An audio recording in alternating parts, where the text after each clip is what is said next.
Aboard the mighty airship Windswift, 4 valiant captains of the Order of Histari are tasked with hunting down the madmen who would bring back the Dragon Overlords. These are the adventures of the Windswift. Hello and welcome to this episode of the Adventures of the Windswift. Now, moving swiftly along, we'll use the Dice of Destiny to determine who has to give us our recap from last week's episode. You just went there. The dice. Adventure swiftly. Yes, it was bound to happen, right? The dice have rolled off the table, so I'm going to do the review because clearly it doesn't want anyone else to do it. Our intrepid 4 heroes have found themselves deep within the ancient ziggurat of the Pale Men, and having just dispatched a giant centipede, have made contact with one of the other survivors from the crashed Kadandachi ship. Now, this is a drow female by the name of Julii, who has proposed something which set a bit of a cat amongst the pigeons, insofar as she wants to retrieve an artifact which she believes the Pale Men have created from within the ziggurat. However, she doesn't want to hand it over to the Octrelicar, the sister order to the Order of the Histari, who are responsible for destroying such artifacts. She feels it would be better if the artifact was saved and used later. Now, our 3 heroes, Con, Mutaru, and Blackston, have headed back to the entrance where there was a minor battle with some of the Pale Men and their ghouls, leaving young Griham alone with the drow Temptress to see whether or not she can sway him to her cause. And that's pretty much where we are at. Oh yes, there's also an orc running around the top of the mountain freezing his proverbials off, but the Windswift has been dispatched to go and see if they can find him and rescue him.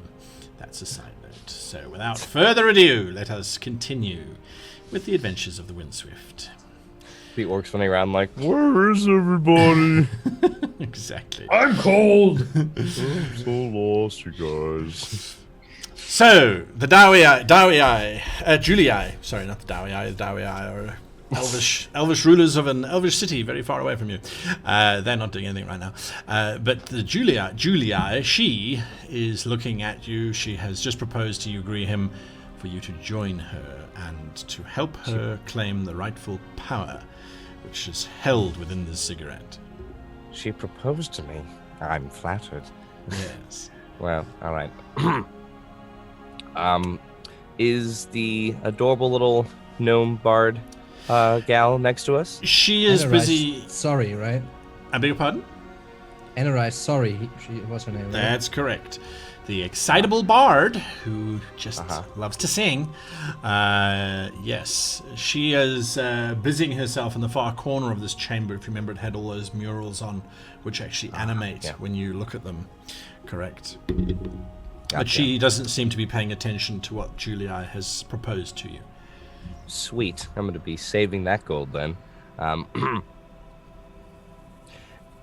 What you're asking for is very dangerous and potentially really stupid. So what's in it for me if I'm to help you?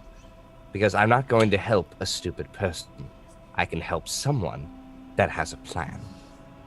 What can I get out of this if I'm to help you get this out of here? The artifact has tremendous power.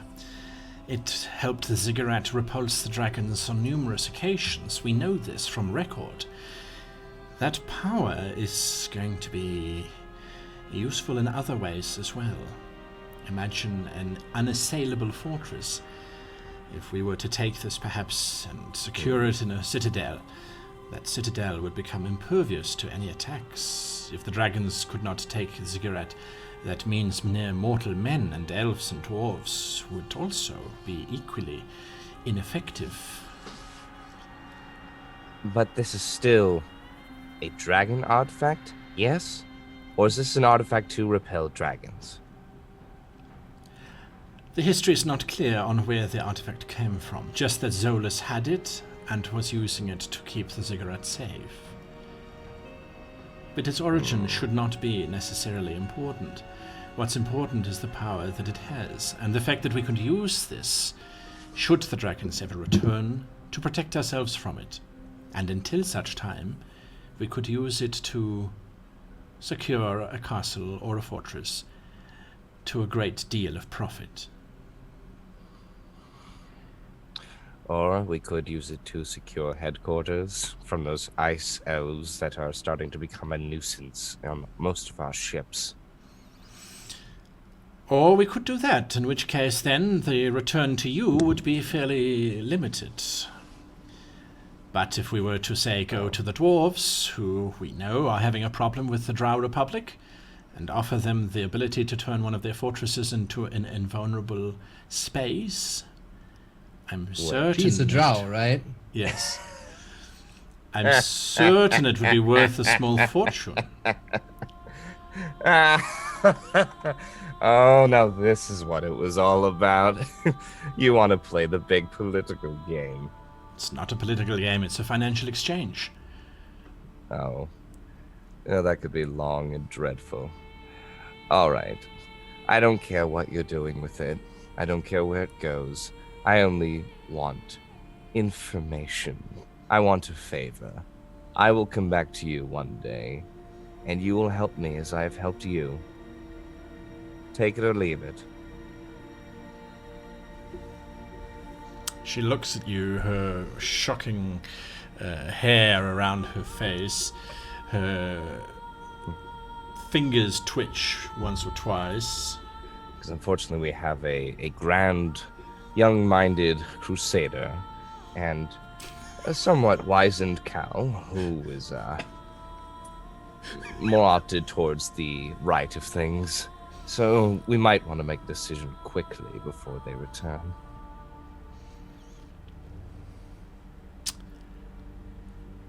All right. A deal. A favor for a favor. Works for me. How big is it, by the way, this artifact? I have no idea. We haven't seen Oh. it yet. Oh, never mind. I was asking GM, but okay. No one knows. Right. All right, the three of you have made your way back to the doorway that leads out to the chasm in which you defeated the centipede and that sort of thing. Yes, Weren't we Blacksmith. going up the stairs trying to find like a balcony to oversee the... Yes, correct, sorry. So from that doorway, there are staircases going higher up, and it takes you a few minutes until eventually, yes, you get to a corridor which leads generally in the direction of the chasm. Following that, you get to a very obvious balcony which looks out over that whole space.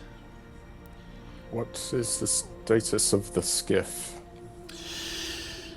Looking down and around, you can see the skiff. You can also see that it is currently being investigated. There is at least two of these pale elf-like beings standing there whilst the undead ice zombie things are slowly trying to lift it up and maneuver it so that they can move it somewhere. They haven't seen you. How many are Well, there in that total? is most certainly concerning. They seem to have taken hold of our mighty vessel. I do not abide by this. Blackston! Yes. There are 8 of those frost zombie ghoul things, and then the 2 pale men.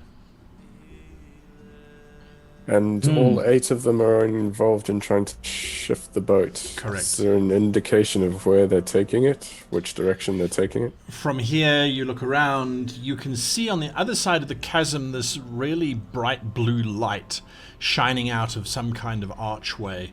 They're obviously taking it in that direction. But thus far they haven't managed to move it, right? That's what you said? No, they're busy trying to figure out how to operate it, just lift it up to Well, see we if there's sabotaged any- it anyways, right? So Correct. then he would need to muscle Correct. it. Correct. And we are how high up from the ground? 30 foot above the ground. Kind of taking a look around, especially taking a look up at the ledge where they first kind of appeared. No one else is in evidence. Give me a perception check, please, all 3 of you, however. Because you're all looking... 20. Wow. Ooh! It's a natural 19. Same. I funnily also enough. rolled a 19. I No just want to way. roll. That's all of us rolled a 19. That's a bit bonkers. Yes! Actually, I did too, even though I'm not involved. That is a 20 though, because I'm not actually that perceptive. It's a 23 for me. I'm not joking. I've literally rolled a 19 as well. That's very weird. Freaky. I feel like we very need horns weird. blaring right now. Yeah. Well- Anyway, all right. So with that fate, the three of you looking around, you looking down, you see the doorway that you came in, you evacuated out of. Barricaded, yeah.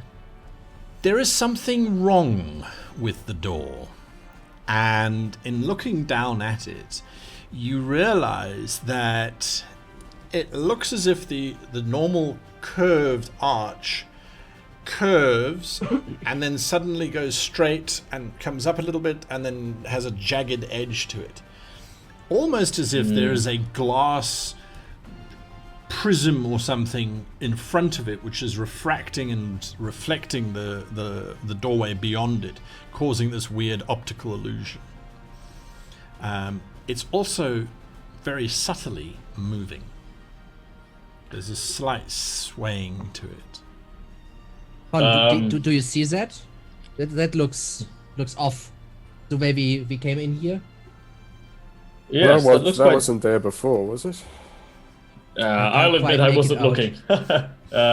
Is But it that doesn't magic? look very healthy. No, probably we should not go out that way. I assume it's not within range of my detect magic, is it? Well, it's about 35 feet or so. Okay. Uh, Do I have detect magic? Does it look like anything that I do not have detect magic. I I've don't. seen them. No. Has the structure of the door been affected in any way by it? Doesn't seem to be, because when it moves, the door is no longer being distorted by whatever's standing in front of it, or is positioned it's- in front of it, or floating in front of it. Yeah. There's something invisible floating in front of the door. probably don't want to go out you say there it- without knowing. You say it sways. Does it sway with like the movement of a creature, or does it sway like kind of in the? Okay. in the wind. No, it looks more like it's something that's standing there, but is not completely immobile. There's a little bit of movement to it. Yeah. Okay. Well, I think guess- I think if anything, it's going to be an ambush for us. Something is waiting for us to return out of there once it's gone quiet. So we do not use that exit further. Well, I guess we found what we were looking for, and from looking down at the skiff, we don't have unlimited amounts of time here. We can't let them walk off with our skiff. So, what do we I'm do? inclined to agree. Well, wouldn't want to kind of approach them without him. I know he has his faults, but also his strengths. Right. well, I didn't think that was necessary. I mean, we all have our strengths and weaknesses, but you know, that was a bit mean. Well, let's go back, find Graham. I have some questions for this Julia character. Things don't add up. I'm going to take a bit of a look around. Don't worry, I won't shoot anything. Scout's honor, or cow's honor. Do you want any backup? I'll keep to my. I mean, I won't be going near them. Are you sure? Yes.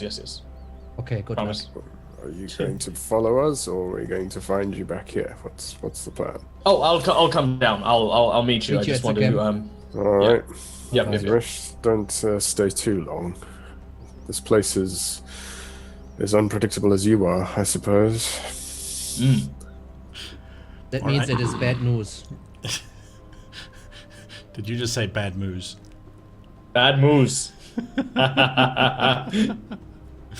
All right, so Blackston and Con, you two start heading back towards where you had left Graham. Mutaru, you've stayed behind to carry on scouting out the area. Blackston and Con, it doesn't take you long. The chill of that ice wall now is starting to affect you as you realize it is cold. It is frozen.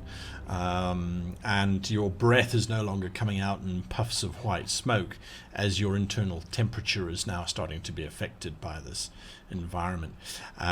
You've gone maybe 40 or 50 feet, you've gone down the stairs, and suddenly you come across Graham, who seems to be following in your original footsteps. Now you start to realize, because of your body temperature, you're actually leaving very clear footmarks as you're melting the ice that's slowly formed over the stonework and that kind of stuff. So it's fairly obvious where people have passed through in the last sort of half hour or so. Graham, what have you learnt? What did you find? Well, there's a bunch of those ice zombies under the command of the Pale people trying to make off with our skiff. Potentially about to leave with it. Oh, don't think we have much time here. But we were leaving anyway, right? Yeah, I guess we'll have to make a choice. Do you think we can handle it? Can we take it back, or there were about a dozen or so. I think we can handle it, but we don't know. It. There were more of them earlier, so the longer we wait, well, what about? Are there still any mounted up on that bridge? Do they still have a bird's eye view? No, it just seems to be the ones in the with our ground. skiff at the moment. If they're at least at eye level, that'd be better. Then we have to do it now. Don't worry, you'll have ample chance. You'll have ample chance to get to eye level with them. Well, Yes. I'm just saying we either attack now or we run, and we forget the skiff and we ask the ship to get dangerously closer to us. It seems to be counterproductive to our missions. yeah, we did what we came here for, right? We are leaving anyway, so why would we sacrifice the ship for the skiff? We have yet to establish the connection between the Pale people and our ships. They appear to originate from here. Do you think it is smart to not call back to the headquarters and see what they think and how they want to approach this situation? We risk diluting and dividing our time too much. We need to understand what is going on here. The job is not done. Yeah, I was wondering, Doctor, about our body temperature, since it seems to be decreasing steadily the longer we stay in this sort of place. Do you think there's a certain amount of time that we might freeze here? Estimation of how long we've got before we... I mean, given that we are... Do we have anything where we could make a fire with? Kind of warm us up? Yes. Well, they had a fire back in the Correct. It's back there. chamber. Correct. If you are in this probably for 6 or 7 hours without getting to a heat source, you could start to run a risk. If you're lying down on the stone floor, you'll run a greater risk. At the moment, though, the temperature is probably about 5 or 6 degrees Celsius. So it's very cold. If you stop moving, you're going to start suffering. But with your leather armor and cloaks and that kind of thing, it won't affect you too much. It's just definitely getting cold. So, Graham, has your friend given you any more information? Yes. The artifact she's talking about, we might actually need to get it. It's a strange reason, because we did find the survivors, and it's true, that is our goal, and I'd rather go with the goal and pure survival.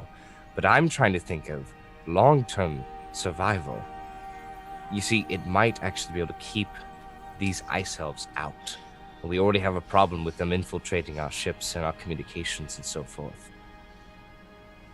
And at the moment, our skiff is being undermined by a dozen or so of these creatures. It might be better to find this. I must say that I disagree that it is that we need to use this. It would be the last thing that we need to do, but maybe it is not our decision to make. Using and understanding ancient relics is hardly our area. Well, and I agree with this. Yes. What I mean, it is not our area, but there's a certain drow in this room over there who might be. That reminds me, I wanted to ask her a few questions. Sure. Why don't we all go back for now then? We'll do. Yeah, it's we did a warmer bit of anyway. I'm getting cold. That fire is inviting, and then we really need to go and secure our skiff. Can't you make your own fire? Well, there's a fire burning. Why waste it? I know. Let's just go. We'll go back. All right, the three of you continue back towards the chamber that contains the murals. What's Mutaru doing, actually? You two? Well, speaking You of, know Motaro. and yes, we he'll do. be along. Mutaru, what are you doing? They've now left Okay. you. You can hear vague echoes coming up from the stair leading towards the room. He begins Well, his I ultimate try and drown out the voices of them speaking coming from below, and I try really hard to kind of listen to the two individuals who are with the zombies that are moving the skiff, to try and see how they communicate, like whether or not they're speaking to each other, or if they seem to be very responsive to their own like telepathic influence. And if they were telepathic in some way, would it be possible at all to open a channel with my telepathy? Not so much to interfere with it, but so that I can maybe pick up on their residual signal, given that their signal is going out to the mass of zombies. You're trying to hack their minds? You've been playing too much Starfinder. I have a little, just a little bit. All right, I would ask for you to please give me a perception check. Okay. That is a 16. All right.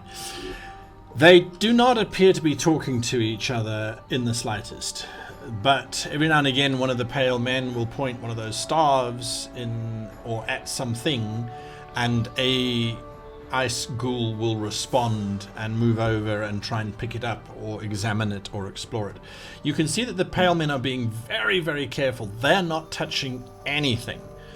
They're using the ghouls to touch everything.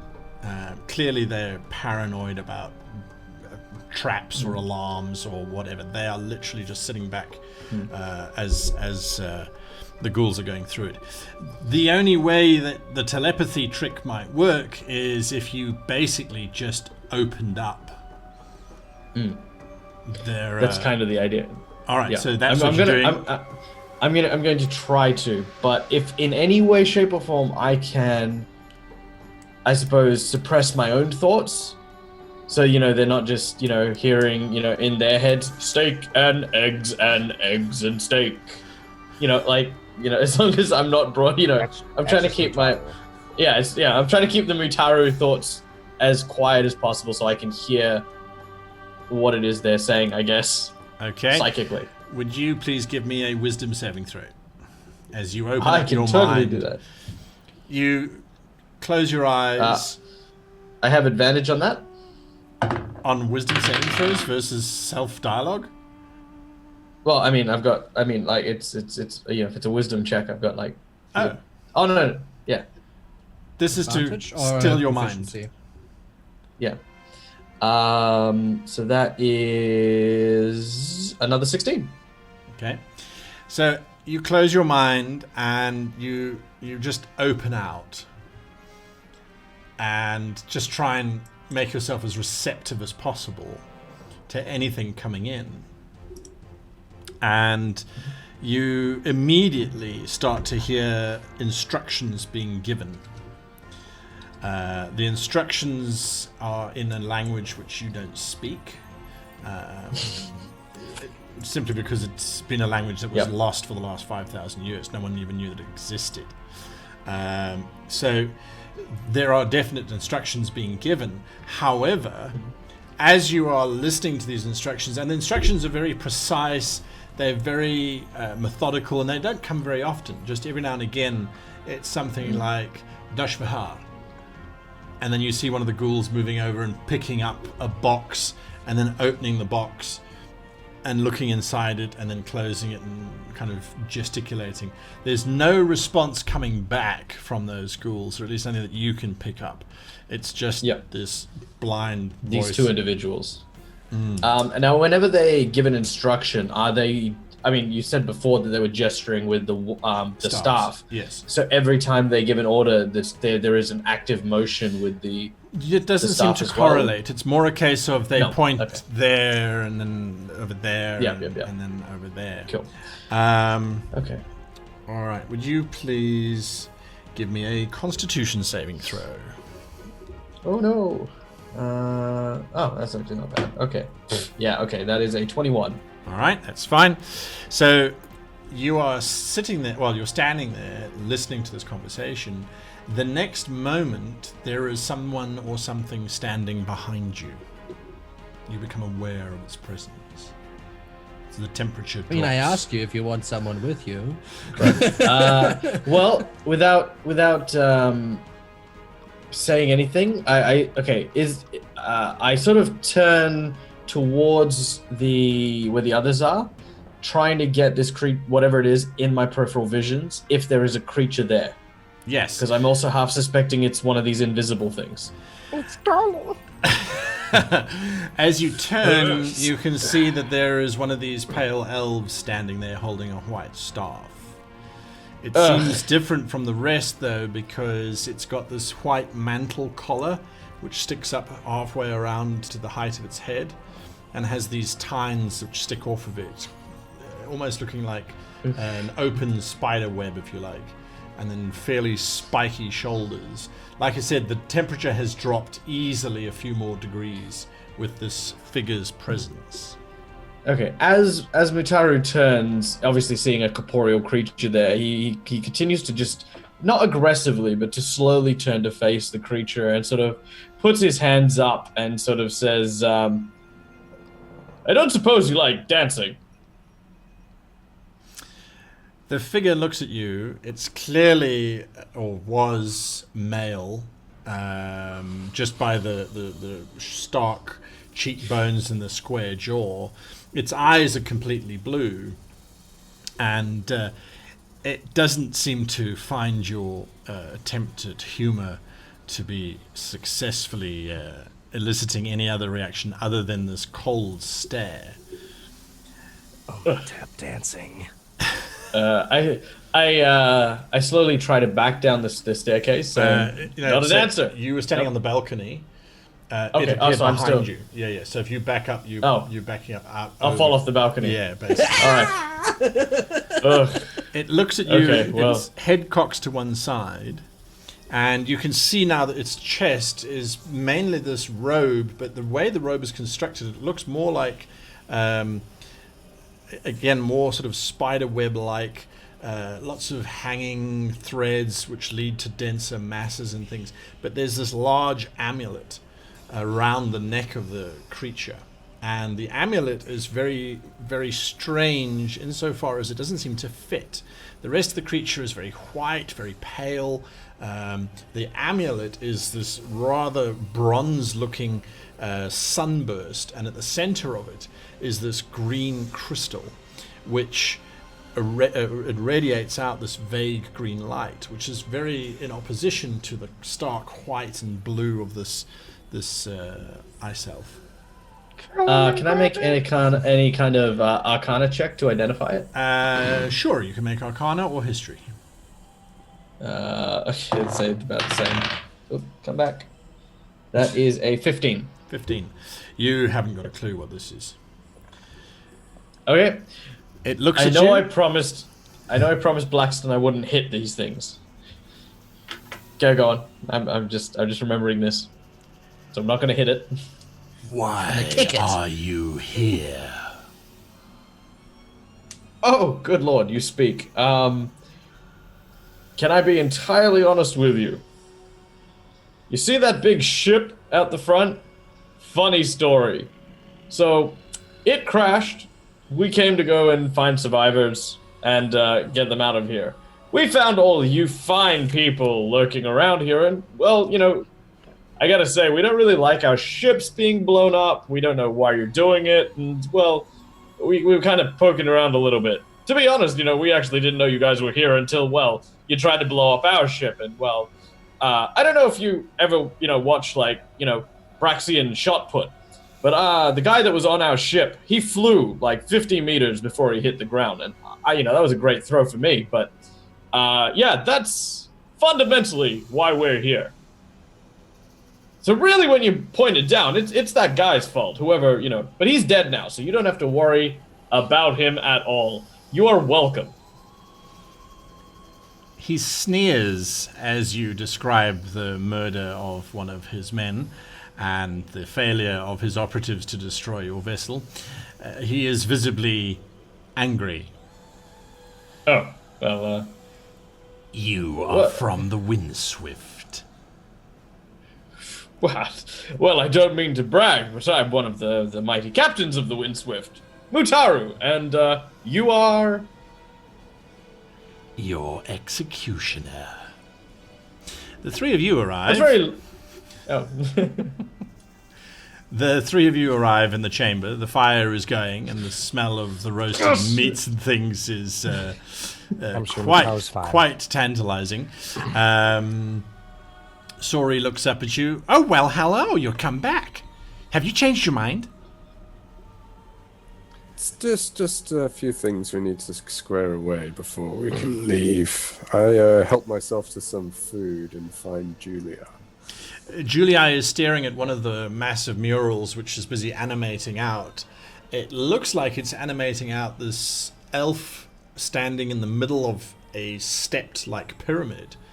And as he's standing there, he has this arcane gesture around him, and then he becomes one with the pyramid. Outside, dragons are busy bouncing off the sides of the pyramid. She turns. Oh, kind of eating. Pull out. I kind of pull out my gloves and go to the fire, kind of well my digits. Yes. I did not expect to see you back after my rejection from Graham. Rejection? For assistance. What is assistance? Actually, wait. Before we get to that, the pale men of the ice elves. Yes. They're the ones who've been blowing up our ships. Well, they're certainly the ones that this is my attacked working our ship. theory. This is my working theory. You're aware of what caused the explosion aboard your ship initially? It was, we believe, a Beat saboteur. this for yeah. Well. Well, I do saboteur. try, says the halfling from near the fire. For a field cook, I mean, really good, really good. She does this mock curtsy. So, the ice elves have found a way to turn themselves into living explosives and to teleport themselves presumably significant distances. They are the ones that caused the explosion aboard your ship, almost did it to our ship, and some others. We are not entirely sure how they are doing it or why they are doing it, but this certainly looks like the one creature that we saw on our vessel. So now here's I'm thinking, and I thought, I'd bounce these off, an eminent sort of intellectual such as yourself who is well versed in these things, just to help our investigations along, because we're hitting a bit of a... Would you think perhaps this artifact you're after might be somehow linked to their capacity to pull these suicide bombing missions off? She gives you this long, hard stare, and you can see that she's obviously thinking about things. Give me an insight check, please. All three of them. I mean, you're all listening. You're all listening to the conversation, so. Yeah, I'm highly watching. interested in her when she finally decides to fight us. 19. Yeah. Not great. I made up my mind already. So I rolled a 4. I got a 2. Okay. Minus 2 to those things. There we go. Okay. Not wise. All right. So she seems to be sizing things up, but she doesn't seem to be unhappy with the prospect that maybe they're using the artifact to teleport around onto vessels. She seems more excited by the fact than unhappy with it.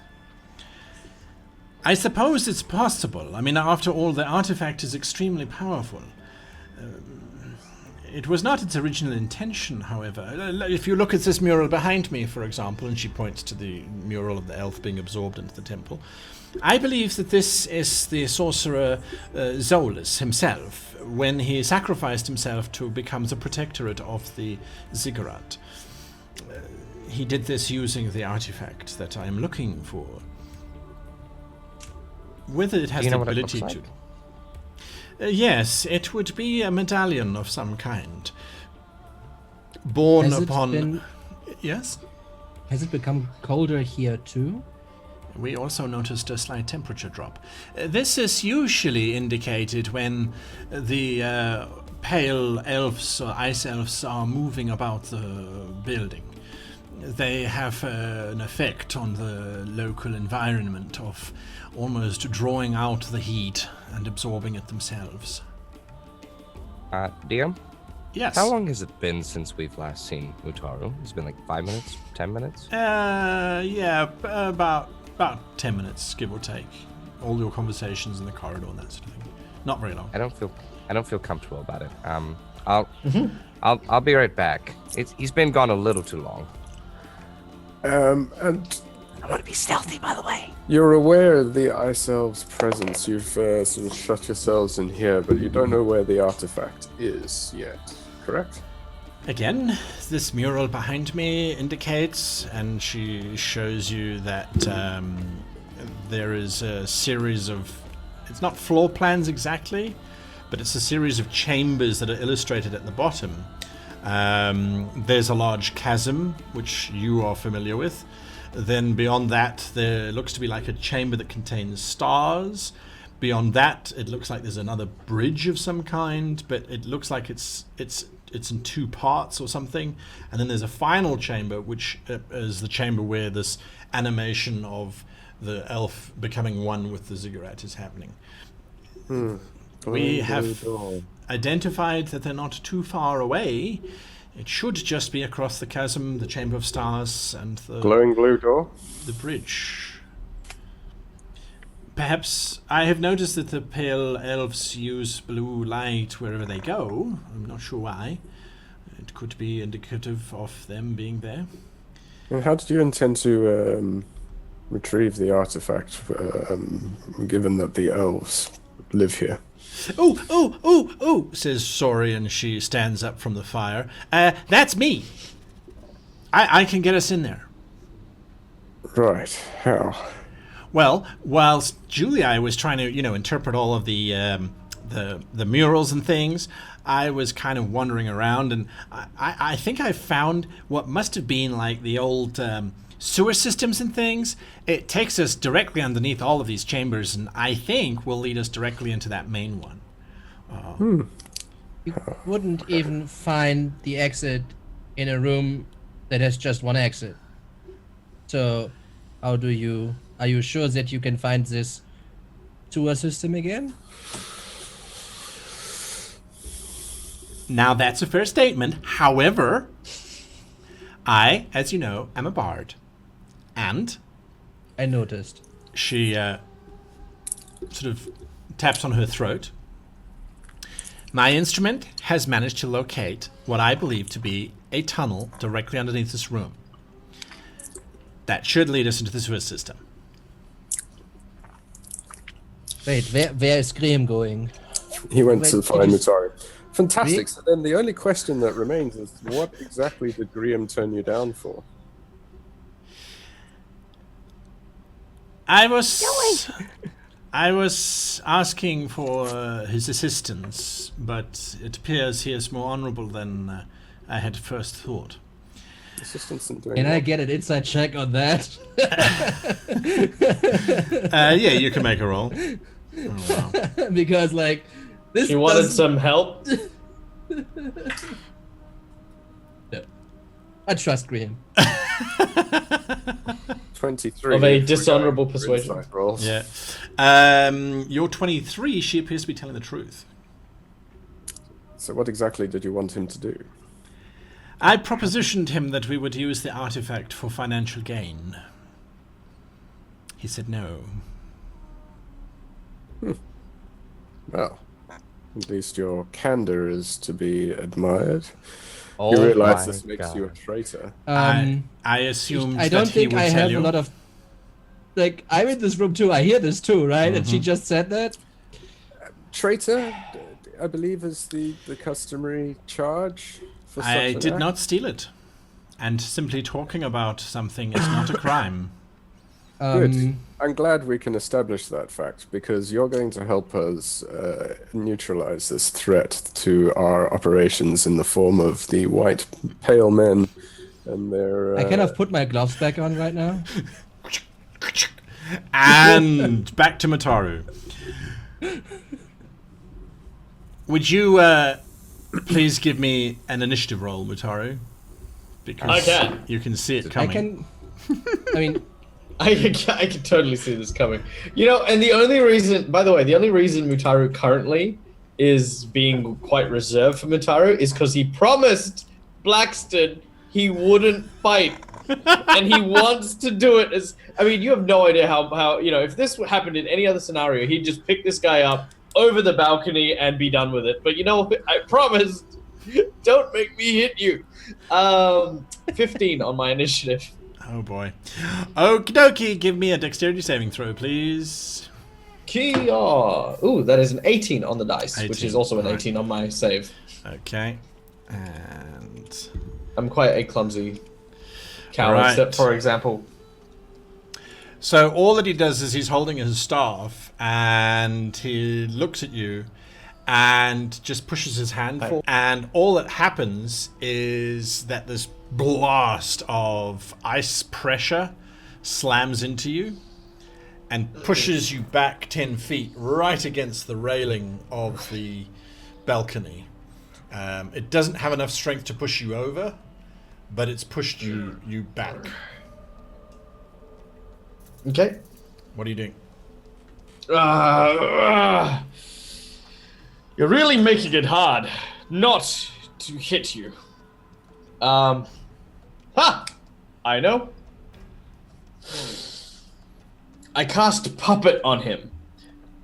Black tendrils emerge from my fingers, reaching out and connecting with him in various joints. He must make me a Constitution saving throw or immediately move in a direction of my choosing, up to 120 foot or his move speed.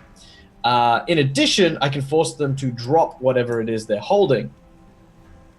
Okay. Constitution saving throw. 17. Ooh, I think the 17 is actually plenty enough. Let me have a look. My DC is 8 plus 2 plus 4 is... Yeah, that's 14. So yeah. Yep. Yep. I have been a sorcerer longer than your species has been alive. Your petty magics have no power here.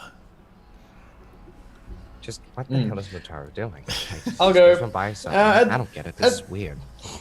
At this point, I'll say, well, I'll definitely cow down to your skills as a spellcaster. Yeah, and as I do, I sort of lumber over 30 foot back towards him, and I say, "How are you in a fist fight?"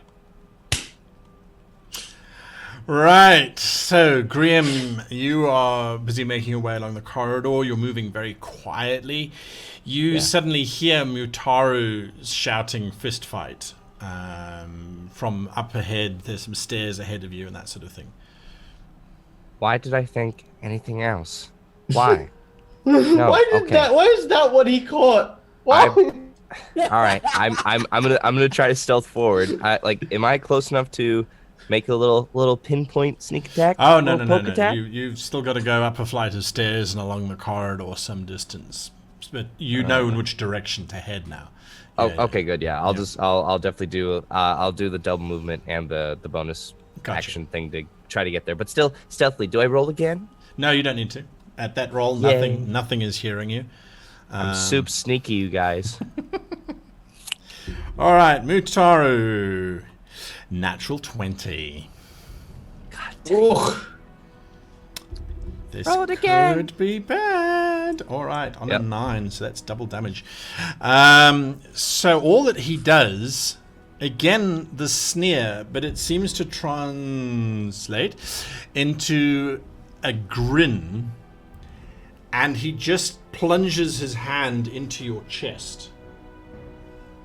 And ice immediately starts to grow around it. You take 15 hit points of damage. Oh, that is not pleasant. I'm gonna make a perform check to attempt to look like it didn't hurt at all. But that almost killed me. Just FYI, that did almost kill me. Yes. Alright, so that is 19 on my dice plus 6 is a 25 on my perform. His insight is he doesn't care, but Oh. he thinks it didn't do any. He doesn't think that you took any damage from it, which does cause him some concern. But he seems to be enjoying this way too much for anything else. And as Graham sneaks up the stairs, rapier at the ready, you see this spectral pale man standing there with his hand buried in Mutaru's chest. Mutaru standing there looking as if nothing has happened whatsoever. Sounds right. We'll come back to all of you next week, so stay with us now as we go into our review of the session, which moved forward in some interesting directions, perhaps, as many plots are afoot. Right, so we will start with, here we go, number 4. That is Simon in current configuration. So, talk to us. What do you think happened? What unfolded So, here? last time we left off, Blackson was very insistent to have completed this job and it's time to leave. But there's still the issue of what's actually happening in the larger picture. So when Con kind of brought it up and got a little bit more information from Graham and kind of from the just taking a look at what's happening to the skiff and so on and so forth, there certainly is like some doubt in the sense of, do we have the time to go back and call it in and let them decide what to do, right? Maybe this is like a little bit more time sensitive. Now, July made a crucial mistake in her last comment, though, and that kind of set me on a path of destruction. Right. I'll So wait. we'll see where this kind of is heading. Okay. So that's all. I mean, that's all fantastic, and I can't wait to see what transpires.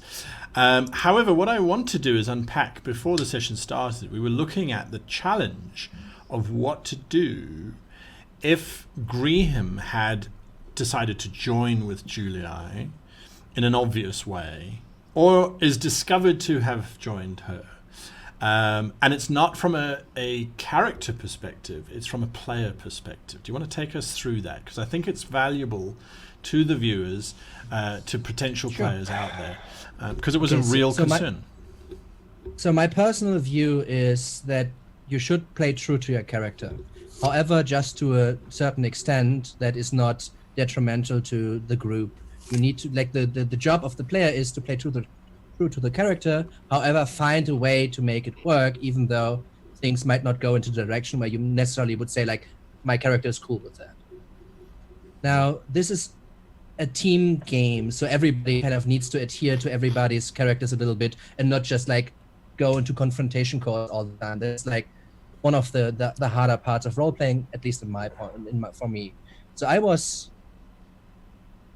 concerned with what Blackstone would do if this would be very obvious to being basically backstab, because of the things that happened before. He already was like, why is everybody behaving like this? This isn't by the book. And then getting basically betrayed would put him into a situation that doesn't give me very much wiggle room in how he would behave necessarily. And I was kind of expecting that could be trouble, and that's why I was bringing it up. Absolutely. Because what do you do if a party member suddenly seems to be working with the NPCs in an evil direction? Does the GM then take over that character and they become a returning villain to be used later on, etc., etc.? So it's a valid point. And on that point, let's go to Michael, because you were part of that conversation as well. And you brought a very different perspective. Yeah, I mean, like, I think there are certain moments within a player's career where there are developments within the story and developments within the character. While I am not a guy who believes in swinging for the fences, like you can only roleplay or you can only metagame, you know, you have to, as Simon was saying, be willing to work as a team, be willing to work as a unit. But sometimes a really great story has those moments where a member of the party falls or turns or something happens. And what's really interesting is if that happens organically, there is a way you can kind of lead into that so that that becomes an active part of the story and it becomes an interesting part. But the player isn't really blamed, or they don't become the central focus of that. Like, it's not us feeling that Freddy, for example, has betrayed us as a player, and we as players can no longer trust him. It is about that character building up that story, and it can work very dramatically, but I feel it's a knife's edge, and sometimes that distinction can be so thin. As Simon said, sometimes that is the best way to go, to simply say, look, don't do it. You know, it's really risky, it's really tense, and sometimes it can harbor some really nasty resentment unintentionally, and you know, you never really want to have that happen. But if you're traveling with a good group of people, you're all friends, you know, and trust each other as players and individuals, then I really think there is a place for a player to be able to explore betraying the group with the aid of their GM. It should never be something that just happens because of the whim, or it shouldn't be something that's not planned or predetermined as part of the eventual character growth within the story. Would you then advocate... Sorry, yes, Simon, go for it. I just want to make sure that, I mean, since the viewers couldn't know this, I didn't go to Freddy and tell them, like, don't do it. That's not what happened here at all. Yeah, no. Just for clarification's sake. Absolutely. Yeah. Well, I think also the question is then, would you then advocate that PC then becomes an NPC once the betrayal's happened? Because otherwise, effectively, you've got a split party with the evil NPC, the betrayal NPC running around, PC, and then the other PCs who... Well, I think that moment, right, that instant that it happens or that discovery is made should be done by the player. But after that point, you need to realign so that player is back on side with the team, whether it's with a new PC, whether it's taking over a cohort or companion creature. Gotcha. Again, lots of places to discuss. Maybe get redeemed explore that as well. Just or even look at exactly, or even look at that kind of story. It's an extended roleplay opportunity where you can attempt to sway your friend back into your path, but there are stages you can go through before it becomes a case of they now transition to being an NPC because they're completely incompatible with the group. One interesting thing that I've seen happen at a game actually with that is a character did betray the group, and the DM did take control of them, but would allow that player to conduct the dialogue. So every time the villain sort of showed up, or the NPC showed up, which was the former PC, he would basically give that guy some prompts, like, here is what he's doing right now, and this is why you've bumped into him. And then when they bump into him, he would then go into his other character, as well as having his own character to deal with, but the evil villain had more depth and was more, you know, I remember we did this and you betrayed me then. How is what I'm doing any different to what you did? You know, and it plays much better than if the GM is trying to, in a way, I suppose, impersonate that PC. Gotcha. You know? Good point. I think that's a very good reason to handle it, way to handle it. But in the end, there's no character involved. If this is a complete split of the party, because in the end, you need to make characters that fit together in the group. Absolutely. So if you're the lone strider that wouldn't speak to everybody, and then just never speaks with the players in the tavern, and the players leave, then make another character that meets them on the road that speaks with them. Right? Exactly. And Jono, what did you think of the session? Because I don't know if it played out how you thought it would, maybe, or did it play out as you thought it would? I mean, yeah, no, I thought things were progressing. You know, in terms of Con's perspective. There's very much an active investigation here. We came to establish and possibly rescue the crew, but there's still, we found these pale people here. The pale people are blowing up our ship. So his mind is sort of towards progressing that forward and marshalling the other three to follow along in that agenda, as it were. So, and in terms of his interrogations, I think, he's things are where he wants them to be. Absolutely. And had faith that his compatriot would make the right decision. But he didn't, did he? What Well, we is don't know that that, though. lady doing? Well, she's Like- killing herself. Yes, Possibly. she is. Yeah. Oh my Possibly. god. Possibly. I don't know. Maybe. At No, least I she will definitely try. is. Con I mean, does have a plan regarding her. Impending death. Well, I intend to try and Well, capitalize let's see on how that it turns out. and use this certain amount of leverage to try and co-opt her into serving the purpose we're here for, which is to neutralize this, as I see it, to neutralize the threat of the pale people blowing our ships up There you go. remotely. Interesting. This is Grim being upset. I'm eating an apple core. Yeah, and for that, you owe everyone a round of beers. Thank you very much. Eating food whilst we're busy playing a game. I'm only giving you I've been leeway very because careful. you're sick. That's why, like, I'm doing. Sure. this. It's kinda close. Wait until you watch the show. It's gonna be great. Was it really that loud? Yes. Actually, it was really funny because I always viewed that Con was doing it because Con was enjoying the meal. So Yeah. Con actually started miming eating. He was doing it at some points. Anyway, he's covering it. all right. I apologize. I didn't know it was that loud. Yeah, you're sick. It's okay. And you're going to be in a lot more hot water by the sounds of things if things come to light. Now, to give everyone context, Graham sent me a text message, whilst the others were busy running around investigating things, as to what he told Julie to do. What she has done, however, is not necessarily along the same lines as what he was hoping that she would do. And this is because she's a free-thinking NPC. Now, just to finish off quickly, Graham, what did you think of the situation? What is she doing? Clear. Okay. No, we had a plan. This is very simple, but Well, Graham's you had just a plan. Yeah, I had a plan again. Graham is marking her off the list as stupid because, like, there was no need for her to be all like, just like, oh, well, I'm gonna put up this random persona that Graham would never work with me. I'm like, which I hope it's nothing against you, because, like, I'm not actually looking at it like it's you, guy. I'm looking at it as, like, the character. So, like, he's just like, where? No, there was no point in doing that. You just had to be like, well, I want to find the artifact for this reason because blah blah blah. It's very simple. Just go along with their morals. There's no point in just having to, like. It's like if I'm lying about stealing a cookie, like, it'd be like what she did. Like, it'd be me saying, like, I hate cookies. And it's just like a crumb right there. Cookies are disgusting. I would never eat them. Couple more crumbs right there. That's what she Just like- basically did. Chocolate still in the mouth. Yeah, exactly. Just like, don't look at me. Like that goldfish commercial. Don't look at me. Like, I still can't. Flip.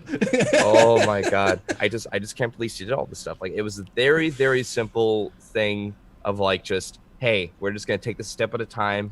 I'll try my best to convince them to maybe look for this artifact. But I mean, at this point, that's all in the water. I don't care anymore. She's off my list. It's just no. She's Never off work my with this. list. Or she's, I guess she's on my list now. Yeah. She's not, I'll give her to you. I'll be like, here, add this to your list, add this to your crap list, because Start swapping lists.